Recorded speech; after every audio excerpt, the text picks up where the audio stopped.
Kapag po ba may accounting automation system na, kailangan ko pa ba ng accountant? Ang sagot, oo naman. Accounting automation systems like Zero, One Accounting, and Zoho Books have three major goals.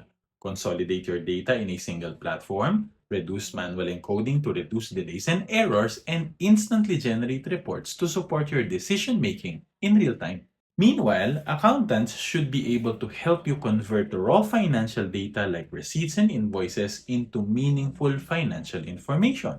So kung ang feeling mo, pang-encoding lang ang kayang gawin ng accountant mo, talagang mababawasan ang value niya sa'yo.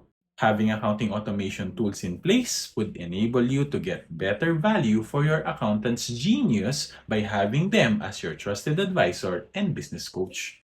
This is the power of accounting automation. And if you're interested to know more, send us a message. Laging tandaan, basta accounting, i-automate na yan.